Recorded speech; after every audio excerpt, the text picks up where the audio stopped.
perception is manifested into reality, what version of yourself will you choose to perceive? I first stumbled upon a game called Superliminal in 2022, and it soon became the one game that forever changed my life.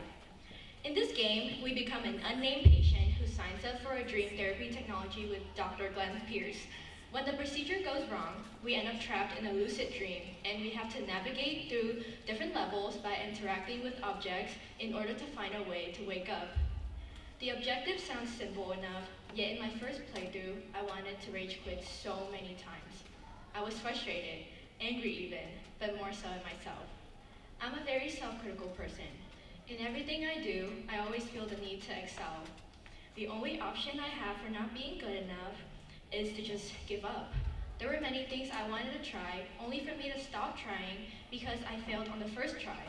Instead of setting goals for myself to work towards, my first instinct is to berate myself for my inability to excel from the get-go.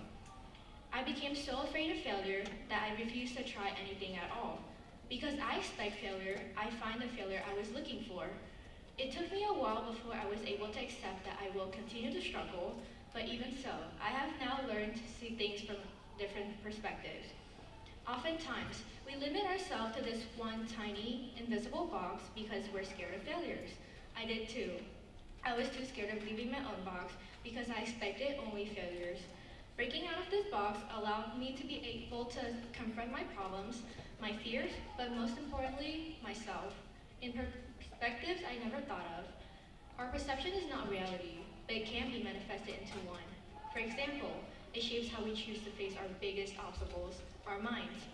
Life becomes a lot easier when you realize you actually don't have to be great at everything you do. What matters most is that you try and you allow yourself to make mistakes along the way. Believe me, it takes a lot of courage to be able to do so. For me, I wouldn't be able to allow myself to make mistakes if I don't have the people who help me feel secure enough to allow myself to fail, yet courageous enough to get myself back on my feet and try again. Those who reaffirm me every single time I doubt myself. First and foremost, I have God to thank. It was God who gave me this life and the countless blessings in it. Without his guidance, I don't think I'd be the girl standing here in front of you guys giving this speech without already having a panic attack. Secondly, I want to thank my parents and my younger brother who have shown me unconditional love and have been so supportive of me even after I told them I don't want to become a doctor and I want to major in liberal arts instead. I also want to thank my uncle who has taught me to be more responsible with myself and with others.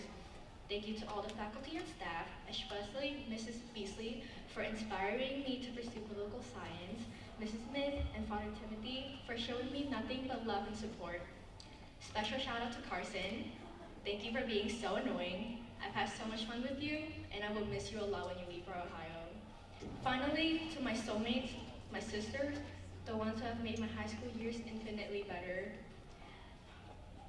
the ones who have taught me to show myself more love.